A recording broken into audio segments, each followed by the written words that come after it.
car l'ensemble du peuple suivait en criant « à mort ». Au moment où on allait le faire entrer dans la forteresse, Paul demanda au commandant « M'est-il permis de te dire quelque chose ?» Le commandant répondit « Tu sais le grec ? Tu n'es donc pas cet Égyptien qui s'est révolté dernièrement et qui a emmené 4000 rebelles dans le désert ?» Paul reprit « Je suis juif de Tars en Cilicie, citoyen d'une ville qui n'est pas sans importance. Je t'en prie, permets-moi de parler au peuple. » Le commandant le lui permit, et Paul, debout sur les marches, fit signe de la main au peuple. Un profond silence s'établit.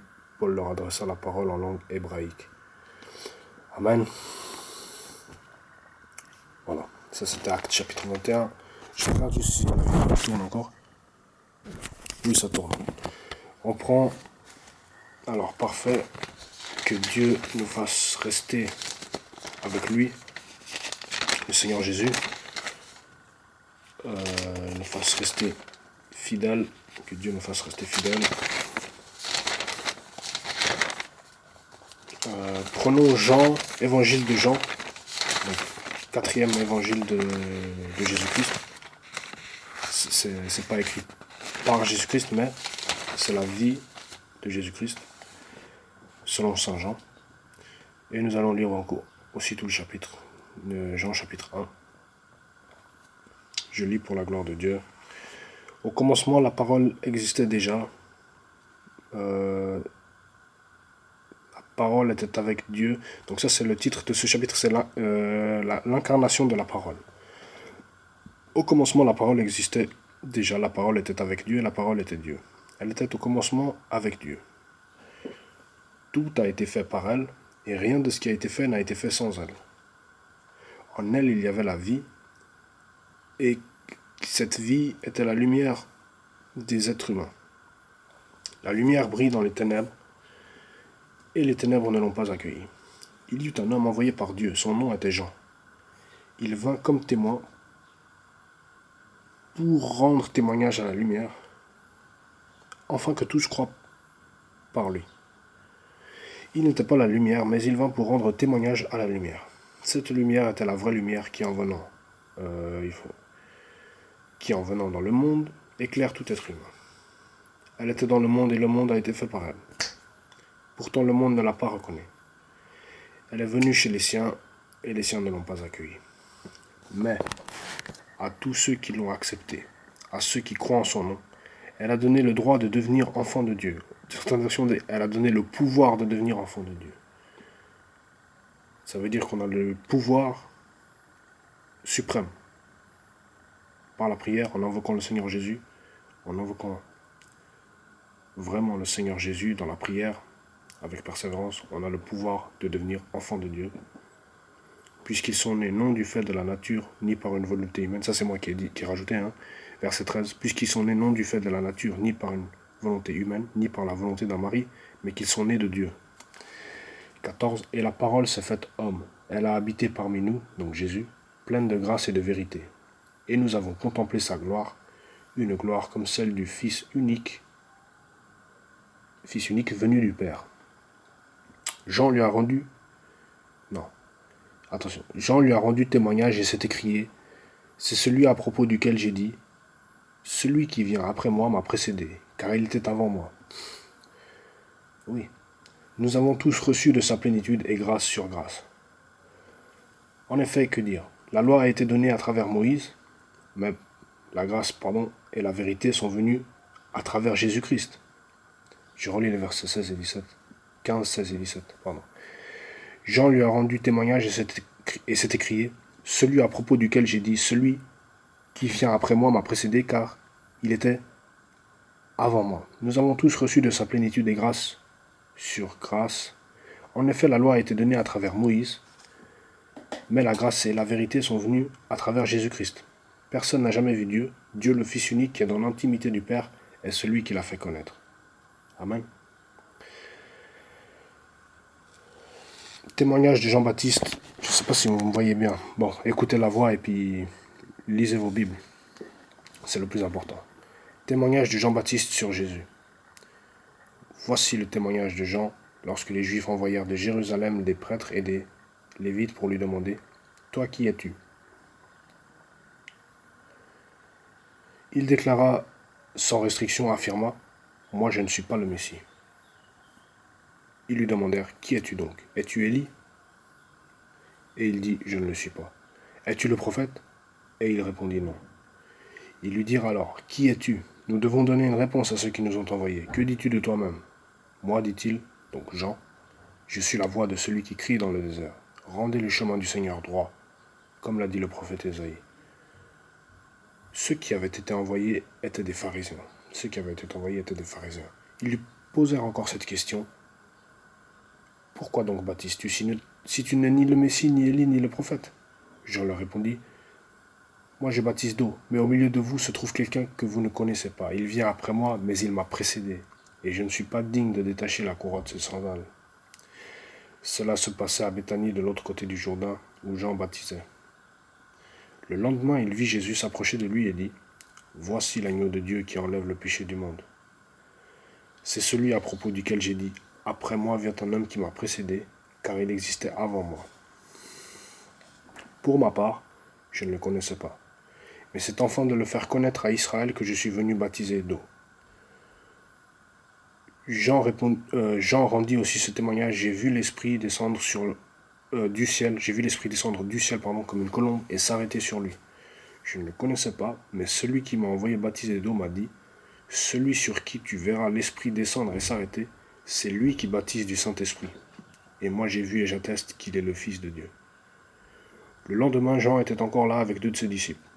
Il vit Jésus passer et dit « Voici l'agneau de Dieu. » Les 2 disciples entendirent prononcer ces paroles et suivirent Jésus. Jésus se retourna et voyant qu'ils le suivaient, il leur dit « Que cherchez-vous » Ils lui répondirent « Rabbi », ce qui signifie « maître. Où habites-tu » Venez, leur dit-il, et voyez. Ils y allèrent donc, virent où il habitait et restèrent avec lui ce jour-là. C'était environ 4 heures de l'après-midi. Donc là, on voit que ils virent où il habitait, mais ils n'expliquent pas dans quel type de maison il habitait, et si même il avait une maison. Donc Jésus, ils disent juste, ils virent où il habitait et restèrent avec lui ce jour-là. Amen. Continuons, c'est pas fini. Il y a encore une dizaine de versets. Jean chapitre 1, nous sommes au verset 40. Si vous venez d'arriver dans la vidéo, je vous encourage à prendre votre Bible. Donc verset 40.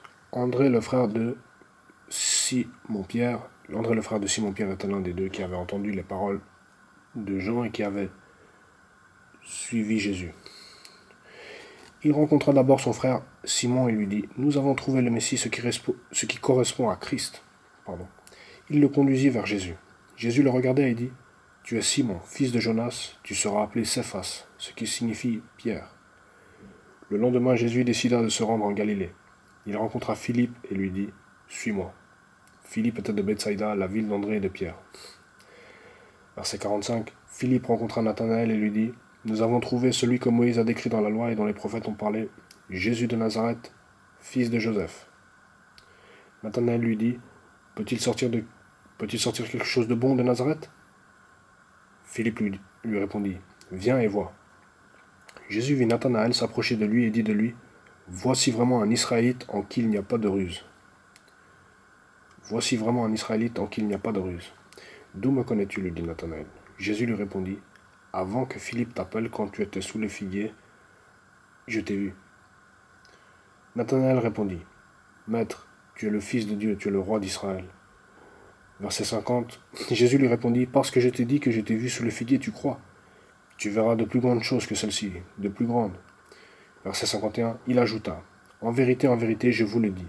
Vous verrez désormais le Fils... » Il ajouta « En vérité, je vous le dis, vous verrez désormais le ciel ouvert et les anges de Dieu monter et descendre au-dessus du Fils de l'homme. » Voilà.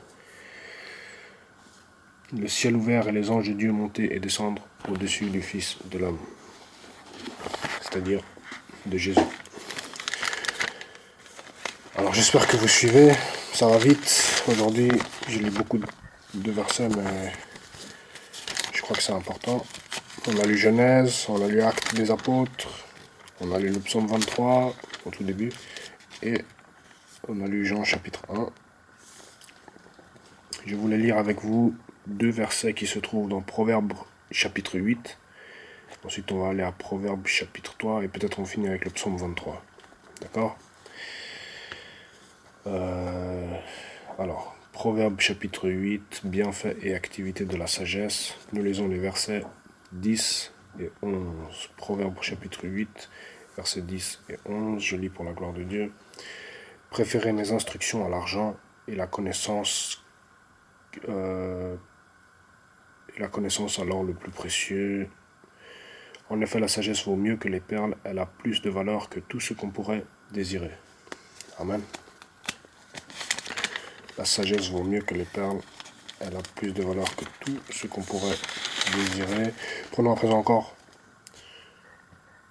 Proverbes chapitre 3, versets 3 et 4. Proverbes chapitre... Qu'est-ce que je dois dire? Proverbes chapitre 3, versets 3 et 4. Je lis pour la gloire de Dieu. Que la bonté et la vérité ne t'abandonnent pas. Attache-les à ton cou, écris-les sur la table de ton cœur. Tu trouveras ainsi grâce et bon sens aux yeux de Dieu et des hommes. Donc je relis les versets 3 et 4 de Proverbes chapitre 3, pour la gloire de Dieu. Que la bonté et la vérité ne t'abandonnent pas. Attache-les à ton cou, écris-les sur la table de ton cœur. Tu trouveras ainsi grâce et bon sens aux yeux de Dieu et des hommes. Amen. Alléluia. Que Dieu nous aide vraiment à nous laisser guider par le Saint-Esprit, parce que c'est le plus important dans la vie chrétienne. Celui qui a le Saint-Esprit appartient à Jésus. Je crois que c'est l'apôtre Paul qui dit ça dans Romains. Je ne suis pas sûr, à vérifier. Si vous savez, vous pouvez mettre en message, en commentaire. Donc je lis le psaume 23 pour conclure, que nous connaissons bien désormais, le divin berger. Je lis pour la gloire de Dieu, psaume 23.